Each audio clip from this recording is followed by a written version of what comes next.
হঠাৎ করে টাকার দরকার হলে এই একটি আমল করুন, এমন জায়গা থেকে টাকার ব্যবস্থা হবে আপনি কল্পনাও করতে পারবেন না। হঠাৎ আমাদের এমন হয়ে যায়, কোটি টাকার মালিক, লক্ষ টাকার মালিক, টাকার তার কোনো অভাব নাই, কিন্তু হঠাৎ এমন একটি সময় এসেছে যখন তার কাছে একটি টাকা পর্যন্ত নাই। এমন অনেক সময় আমাদের নিজেদেরও কিন্তু হয়ে থাকে। তখন আপনি যদি একটি আমল করতে পারেন, ইনশাআল্লাহ এমন জায়গা থেকে টাকার ব্যবস্থা হয়ে যাবে আপনি কোনোদিন কল্পনা করতে পারবেন না। আমরা যখন অভাবে পড়ে যাই, যখন আমাদের টাকার খুব বেশি প্রয়োজন পড়ে, সর্বপ্রথম আমরা আমাদের ফ্রেন্ডদেরকে কল দেই, বন্ধুদেরকে কল দেই এবং আত্মীয় স্বজনদের কাছে কল দিয়ে বলি যে দোস্ত আমার তো টাকার দরকার। কিন্তু যখন কঠিন অভাবে পড়ে যাবেন, মনে করেন যে আপনারা এই মুহূর্তে টাকা লাগবে, এখন কি করবেন? আমি বলি যে বন্ধুকে কল দেওয়ার আগে, বাবা মাকে কল দেওয়ার আগে, আত্মীয় স্বজনদেরকে কল দেওয়ার আগে আপনি যদি আপনার রবকে কল দিতে পারেন, সেটা সবচেয়ে বেশি কার্যকর হবে, ঠিক কিনা? অনেকেই আমাদের কাছে বলে যে হুজুর কঠিন অভাবের মধ্যে আছে, কি করা যায়?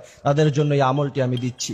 আল্লাহ সুবহানাহু ওয়া তাআলা স্পষ্ট ভাষায় তিনি বলছেন, ওয়ামান ইয়াত্তাকিল্লাহা ইয়াজআল লাহু মাখরাজান ইয়ারযুকহু মিন হাইসু লা ইয়াহতাসিব। বান্দা, তুমি কোনোদিন কল্পনা করো নাই এমন জায়গা থেকে তোমার জন্য রিজিক আনবো, তুমি কোনোদিন ভাবো নাই, কল্পনাও করো নাই। ইয়ারযুকহু মিন হাইসু লা ইয়াহতাসিব, এবং অগণিত রিজিক দিয়ে তোমাকে ভরপুর করে দিব। কারণ পৃথিবীর মধ্যে যা আছে সবকিছু আল্লাহ পাকের। এই জন্য প্রিয় ভাইয়েরা আমার, আমলটি আমি বলে দিচ্ছি। আমলটি হলো, সর্বপ্রথম আপনাকে পবিত্রতা অর্জন করতে হবে, ওযু করতে হবে। ওযু করার পরে সর্বপ্রথম আপনি 19 বার আউযু বিল্লাহি মিনাশ শাইতানির রাজীম, আউযু বিল্লাহি মিনাশ শাইতানির রাজীম 19 বার পড়বেন। আউযু বিল্লাহি মিনাশ শাইতানির রাজীম 19 বার পড়ার পরে তারপরে আপনি 550 বার পড়বেন সুবহানাল্লাহ সুবহানাল্লাহ সুবহানাল্লাহ। এরপর 21 বার সূরা ইখলাস তেলাওয়াত করবেন। সূরা ইখলাসের অনেক বেশি ফজিলত। কোন ব্যক্তি যদি প্রতিদিন নিয়মিত 200 বার সূরা ইখলাস পড়তে পারে, আল্লাহ পাক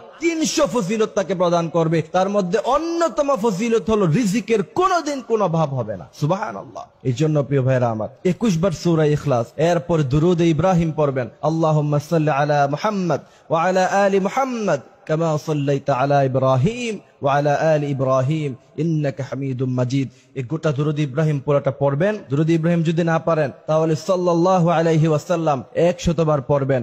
এরপর 100 বার পড়বেন সুবহানাল্লাহি ওয়া বিহামদিহি সুবহানাল্লাহিল আযীম ওয়া বিহামদিহি আস্তাগফিরুল্লাহ। এই গোটা আমলটা করার পরে আল্লাহর কাছে হাত তুলে বলবেন, আল্লাহ আপনি তো অগণিত রিজিকের মালিক, আপনি তো অগণিত রিজিক আমাদেরকে প্রদান করতে পারেন। এমন ভাবে যদি আল্লাহর কাছে চাইতে পারেন, ইনশাআল্লাহ আল্লাহ সুবহানাহু ওয়া তাআলা আপনাকে রিজিক দিয়ে ভরপুর করে দিবে। আল্লাহ বলছেন, বান্দা শোনো, ওয়ালিল্লাহি মুলকুস সামাওয়াতি ওয়াল আরদ, আসমানের মধ্যে যা আছে, জমিনে যা আছে, তাহতা সারা, এত দুবাইয়ের মধ্যখানে, আকাশের উপরে, জমিনের নিচে যা আছে সব